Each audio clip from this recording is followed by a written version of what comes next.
Informarles que en un par de minutos iniciará la entrevista de Hechos AM con Romeo Lemus, ya que debido al tráfico, la viceministra de Medio Ambiente, Lina Pol, se ha atrasado, mejor dicho. Y precisamente vamos a ver las cámaras del tráfico para mostrarle a usted cómo está a esta hora de la mañana el congestionamiento que minutos antes ya los compartíamos con ustedes. Y sí, hay una fuerte presencia de automóviles en varias partes. Vamos a comenzar ahí en la Roosevelt a esta hora de la mañana, ahí lo tenemos en pantalla. Ambos carriles hay una importante presencia de automóviles en esa zona, pero no es nada de alarmarse, no es que usted no pueda transitar por esos sectores. Ahí vemos justo para la gente que transita desde El Salvador del Mundo hacia el centro de San Salvador por la Roosevelt. Vemos que tienen que hacer una parada de algunos minutos debido al semáforo y esto sí genera un poco de congestionamiento, pero posteriormente a que cambia el semáforo de rojo a verde, ya las personas pueden transitar normalmente por ese sector y viceversa también para la gente que se transita desde el centro hacia El Salvador del Mundo para llegar al Escalón y otras zonas. Vemos también que el tráfico está totalmente despejado, por lo menos desde ese carril debido al semáforo, y posteriormente ya está fluido en esa zona. Ahora vamos a pasar a los próceres. Recordarles que las cámaras del tráfico son gracias a IBW y también Radio 102.9, tráfico fluido en los próceres a esta hora de la mañana. Como también vale la pena mencionar, y ustedes lo pueden ver en pantalla, hay una importante cantidad de vehículos a esta hora. No es que esté totalmente despejado, pero no hay ningún inconveniente, no se observa la presencia de ningún tipo de congestionamiento importante que no permita transitar por ese sector, al igual que algún choque que también pueda causar retrasos para usted que quiere transitar, que quiere circular por los próceres. Ahora vamos a pasar a la Panamericana, justamente lo vamos a ver en los próximos segundos. Ahí tenemos ya en pantalla la Panamericana, también una importante cantidad de vehículos, al igual que en la Roosevelt y que en los próceres, pero no es nada de alarmarse. El tráfico afortunadamente no está a vuelta de rueda como en otras ocasiones, como se dice, pues para mencionar que hay un fuerte congestionamiento, sino que hay una importante cantidad, como les digo, al igual que en los próceres y que en la Roosevelt, una importante cantidad de vehículos, pero sí se puede transitar por esa zona de la Panamericana. Ahora pasamos con Romeo, adelante con la entrevista. Bueno, muchas gracias, Roxana. Así es el tráfico vehicular. Ahora vamos a iniciar ya nuestra entrevista de esta mañana con la viceministra de Medio Ambiente de nuestro país que nos acompaña allá, Lina Pol. Muchas gracias por estar con nosotros, viceministra. Vamos a hablar sobre el impacto que está teniendo en el país precisamente la ley del medio ambiente, o la política nacional de medio ambiente, mejor dicho, que fue lanzada precisamente el 5, si mal no recuerdo, de junio del año 2012, ¿no? Y ahora la población se pregunta qué impacto está teniendo en una mejora de vida de la población salvadoreña. Vamos a hablar también de algunos focos de contaminación en el país que continúan afectando a la población salvadoreña. Hay focos de contaminación en el departamento de La Libertad, de alguna manera. Quiero preguntarle, viceministra, cómo está el tema también del sitio del niño, cómo continúa realmente. Y también vamos a hablar ahora de un estudio que está en mis manos en este momento, un estudio realizado por la Universidad de El Salvador, que habla también de un foco de contaminación que estaría emanando de la planta Nejapa Power. Hay un estudio que realizaron precisamente una tesis, ¿no? Y se hizo un estudio alrededor de 1.5 kilómetros a la redonda de la planta de Nejapa Power, en donde se habla de grados de contaminación que están afectando a la población salvadoreña. Pero en términos generales, vamos a hablar también sobre la política nacional de medio ambiente. Bienvenida, viceministra, muchas gracias por estar con nosotros. Le hemos visto muy activa en este tema digo, a la casa, ¿no? Que se entienda muy bien el término de las personas que están, por ejemplo, depredando el medio ambiente, las tortugas carey, huevos de tortuga, etcétera. No, muchas gracias, Romeo, y muy buenos días, por supuesto, a toda la teleaudiencia. Efectivamente, yo creo que, mira, la gente, la población quiere resultados. Está muy cansada de ver estudios, políticas, planes, programas que no se concretan, que no significan un cambio en la vida que llevan, en su vida diaria. Bueno, nosotros estamos haciendo este trabajo doble. En primer lugar, creemos que hay que cambiar la forma en la que hemos visto las cosas. Y esto lo decimos muy sinceramente con la historia que nos da la razón. Hemos hecho mal las cosas. Hemos llegado a un nivel de degradación de nuestros recursos naturales, hemos llegado a un nivel de depredación de la naturaleza, tenemos indicadores claros de que la cosa no ha funcionado. Mucha permisibilidad también en torno a eso, Mucha ¿no? permisibilidad, una gran irresponsabilidad de todos, de toda la ciudadanía, del ciudadano como empresario, del ciudadano como funcionario público, del ciudadano como el que vive en su casa y en la calle. Mira, cuando nosotros llegamos las cifras eran escandalosas. El Salvador, imagínate, ninguno de nuestros ríos con calidad de agua buena o muy buena, todos con calidad de agua de regular a pésima. Una contaminación, tóxicos tirados por todo el país de manera absolutamente irresponsable, insalubridad generalizada. Es decir, aquí vemos no solo basura tirada por todos lados, vemos también vertidos. Mira, ver el río en el puente Colima, ver lo que significa el río Acelguate, Sucio, Suquía, todos estos ríos, es una cosa, digamos, escandalosa. ¿Y fue así porque no había una política nacional del medio ambiente o porque había una política desfasada o porque simplemente era parte de la permisibilidad aun cuando hubiese una ley o una política? Las tres cosas. Es importante definir y tener un rumbo claro y una orientación hacia dónde ir.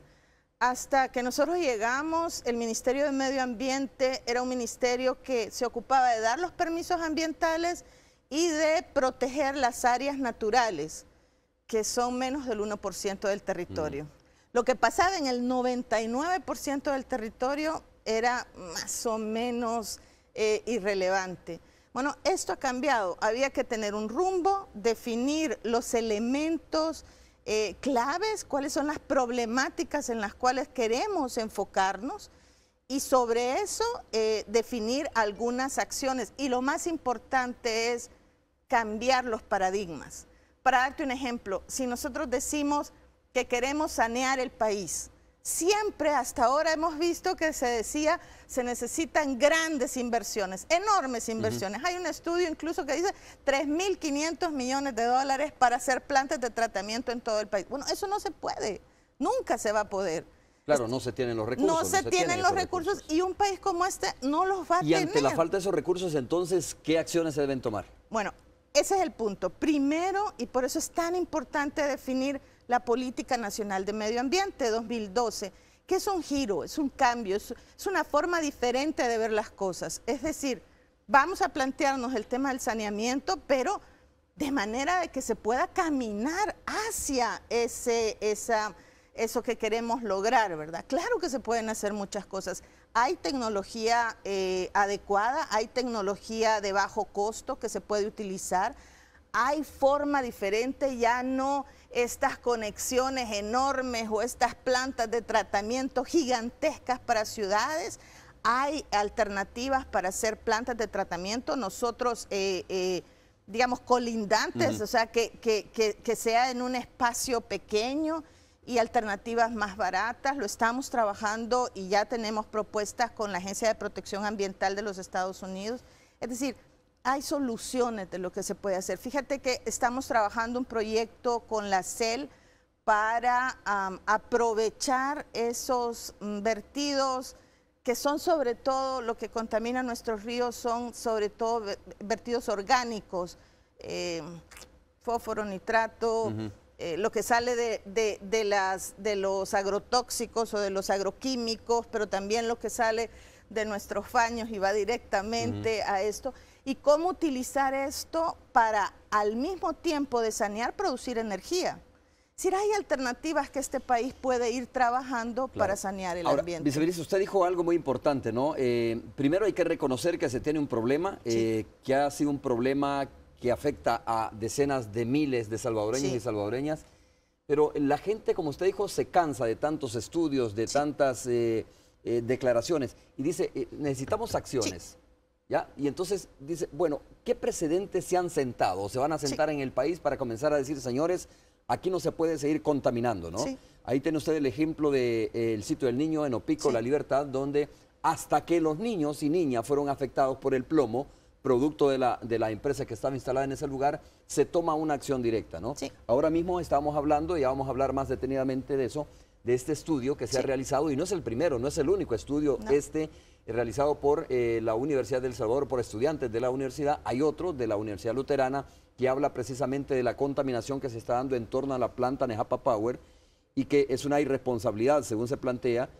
Los niveles de toxicidad de algunos gases emanados por las fumarolas que están instaladas están arriba de lo permisible y no se ha hecho nada al respecto, entiendo, ¿no? Entonces digo, ahí están los ejemplos y la gente lo que quiere es acciones. Exacto. Y le agrego un punto nada más, perdone. Sí. Hay tierras de vocación agrícola que son precisamente que los permisos han sido otorgados para construcciones, para viviendas, y entonces hay una mezcla de irresponsabilidad cuando una tierra de vocación agrícola, por cierto, esta tierra donde está instalada Nejapa Power, es de vocación agrícola, y bueno, y ahí hay viviendas también. Digo, es de vocación de vivienda, ¿no? Y se otorga un permiso para vocación agrícola, etcétera. Se confunde esto y la gente al final dice, ¿esto es vocación agrícola o es para vivienda? No, vea, esto es importante decirlo y contarlo a todos los amigos y amigas que nos están escuchando. Ese es el punto. Nosotros definimos una política y definimos los puntos esenciales a través de los cuales hay que trabajar. ¿Cuáles son los problemas y cuáles son las rutas o los caminos para hacerlo? Pero al mismo tiempo trabajamos en crear las capacidades en el ministerio para enfrentar esos problemas. Y voy a seguir el caso del tema de los tóxicos, por ejemplo. Nosotros visitamos un lugar en San Miguel, no sé si se recuerdan, donde habían tirados barriles de toxafeno, que es un material que se ocupa para hacer fertilizantes agroquímicos, que fueron prohibidos para el ingreso y utilización en el país, y que lo que hizo la empresa fue dejarlos tirados. Bueno, era una cosa impresionante porque estaban los barriles de toxafeno tirados ahí. Nosotros llegamos con nuestros trajes especiales y a la par de nosotros habían unos niños desnudos, descalzos. Sin protección. Sin protección, sin ninguna protección. Y la gente que vivía ahí estaba. Lo que hicimos fue definir qué se necesita para actuar en un problema como este y actuar. Es decir, no solo retiramos esos barriles de toxafeno, que digamos para la gente de San Miguel era una cuestión fundamental de resolver su problema, pero al mismo tiempo fortalecimos y creamos nuestro laboratorio de calidad de aire, suelo y agua. En realidad fue una cooperación japonesa, 2 laboratorios móviles que nos permiten medir ese tipo de materiales y otros. Establecimos una metodología para la destrucción de este tipo de materiales, sobre todo de la docena tóxica.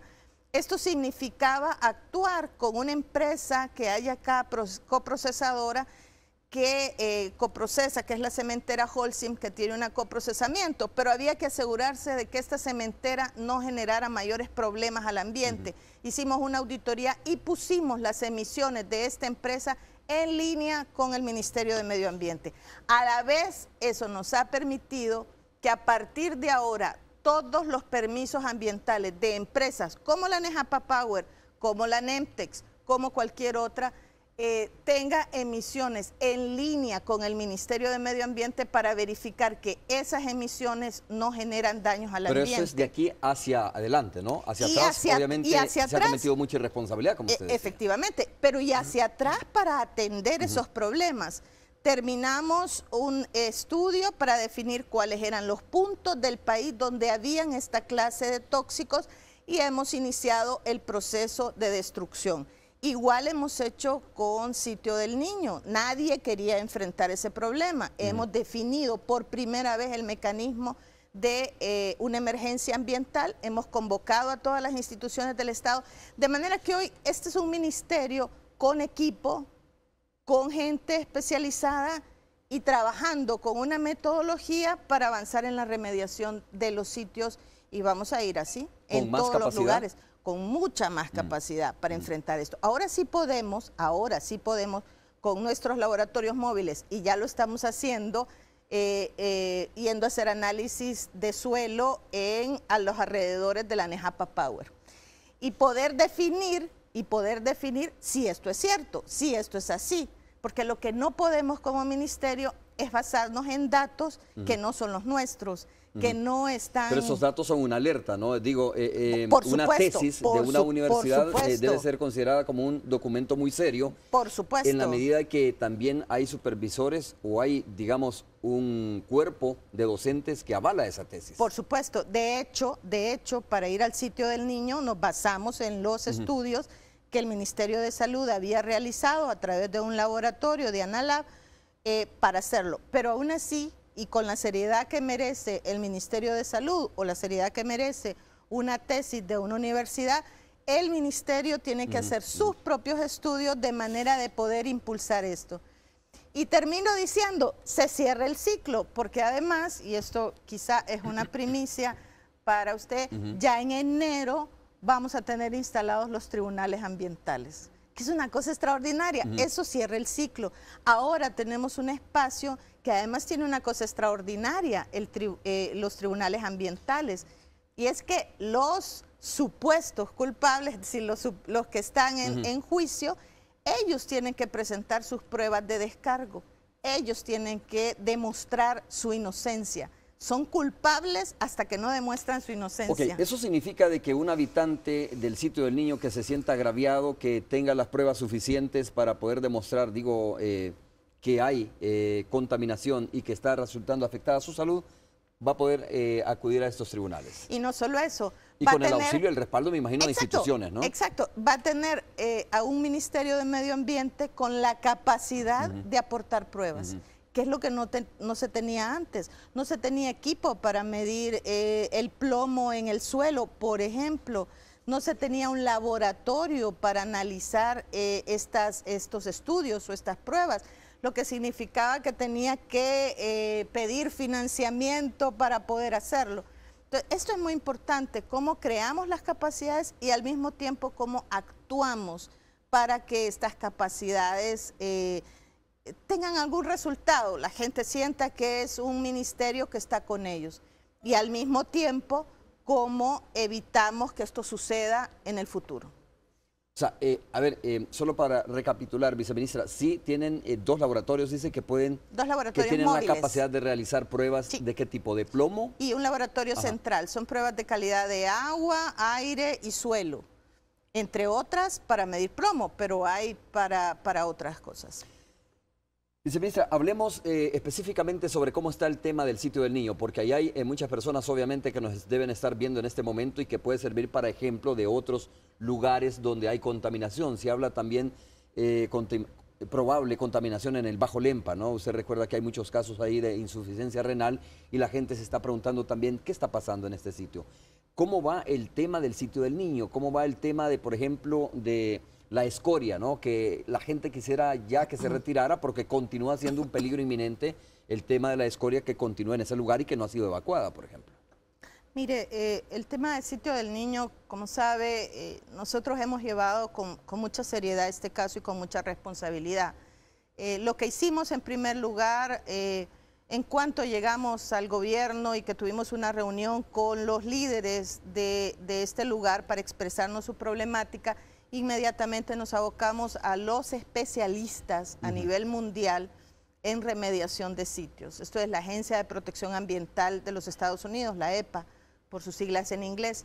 Con ellos pedimos la ayuda, ellos vinieron acá al país, nos ayudaron a realizar los exámenes, los estudios, los análisis. Y insisto, la metodología nuestra es ayúdennos, pero al mismo tiempo creen las capacidades para que no nos vuelvan, para que no necesitemos otra vez ayuda en este país. Entonces nos ayudaron, construyeron nuestras capacidades, determinamos que sí, que había contaminación, altísimos niveles de contaminación por plomo. ¿Cuánto tiempo se lleva el Ministerio del Medio Ambiente para determinar los niveles de contaminación en determinados sitios? Más o menos 9 meses, fue casi un parto en realidad, más o menos 9 meses estuvimos con la EPA creando estas capacidades y decidimos utilizar por primera vez en la historia del país el instrumento valioso, es un artículo de la Ley de Medio Ambiente que define que se puede establecer una emergencia ambiental ante la inminencia o ocurrencia de un desastre ambiental de esta naturaleza. Lo hicimos, hemos estado en el proceso fuera de la fábrica, atendiendo a la población. Varias cosas importantes se hicieron, más de 3 kilómetros de calles se pavimentaron porque era el lugar donde se adquiría el plomo, los niños y lo llevaban a su casa. Hicimos entrega de alimentos, pruebas de sangre, etcétera, varias actividades. Se hizo un muestreo en los 1000 pozos que existen en todo este radio de la zona. Viceministra, este es un caso abierto todavía, ¿no? Es un caso abierto, porque quiero preguntarle seguimos. lo siguiente, cuando se establezcan los tribunales ambientales que usted dice que van a estar listos comenzando el otro año, Sí. ¿ya? Los habitantes de Sitio del Niño y tanto como los habitantes de Nejapa Power van a poder acudir a los tribunales respectivos teniendo las pruebas si es que es así que hay grado de contaminación. Ese es un proceso que ya está judicializado. Este es un el proceso, caso de Sitio del Niño, pero no el otro caso de Nejapa Power. No, ese no. El caso del Sitio del Niño ya es un proceso que está judicializado. No podíamos entrar a la fábrica. ¿Podría convertirse en el primer caso eso de Nejapa Power? Por ejemplo, no podíamos entrar a la fábrica. Nosotros en Sitio del Niño tuvimos que tener una ley especial que nos permitiera ese acceso y ahora estamos al interior de la fábrica en el proceso de remediación. Bueno, vamos a hacer la primera pausa comercial. Vamos a ir con Isabel Melara, que se encuentra en la Terminal de Oriente. Hay una reducción en el servicio del transporte colectivo, pero cuando regresemos vamos a continuar hablando. Y sí voy a dar datos sobre lo que significa esta tesis, porque hay que hacer las cosas antes de que sigan continuando siendo afectados los habitantes de estos lugares, ¿no? Me refiero específicamente al tema de Nejapa Power. No queremos que se convierta en el mismo caso del Sitio del Niño, que hasta que se denuncia niveles altos de contaminación y afectación de niños y niñas, se actuó como se debería de haber actuado desde hace mucho tiempo.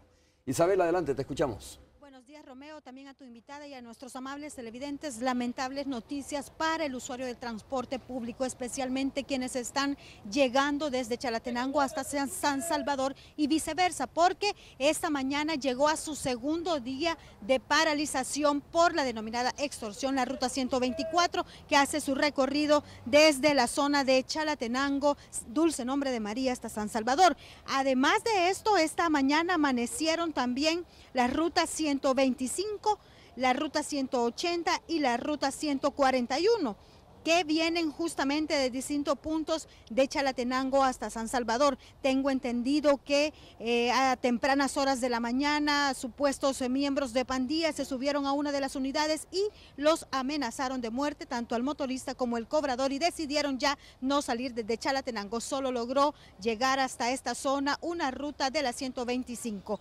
Hablamos con algunos de los usuarios que lograron tomar esta unidad y les tenemos preparado lo siguiente. Pues mal, porque yo por asunto de trabajo voy, pero sí está malísimo. Pues desde ayer parece que están así. Y creo que estamos mal, sinceramente estamos mal.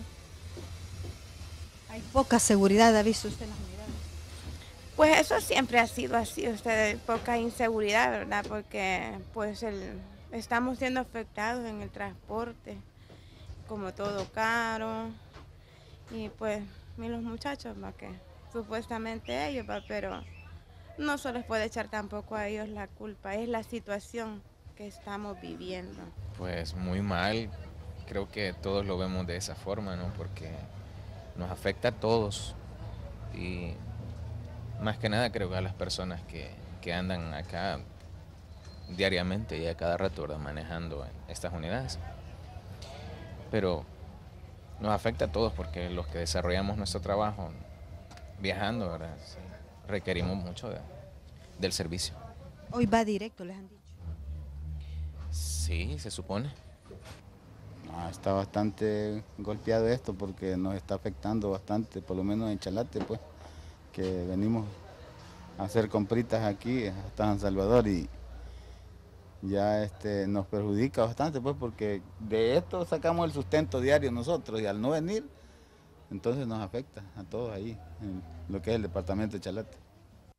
Repetimos, Romeo, es de carácter indefinido este paro. Son 4 rutas de buses. Estamos hablando de la ruta 124 que hace su recorrido de Dulce Nombre de María a Chalatenango, la 125 que hace su recorrido de Chalatenango a San Salvador, la 180 del municipio de El Paraíso y la 141 que traslada a la población desde Nuevo Concepción, Chalatenango hasta San Salvador. Situación difícil para los usuarios. Muy bien, es el Isabel. informe que tengo. Isabel, muchas gracias. Vamos a hacer la primera pausa. Gracias, Isabel, por ese reporte de esta problemática, esta reducción del servicio del transporte colectivo, sobre todo en la terminal de oriente de nuestro país. Hacemos la primera pausa.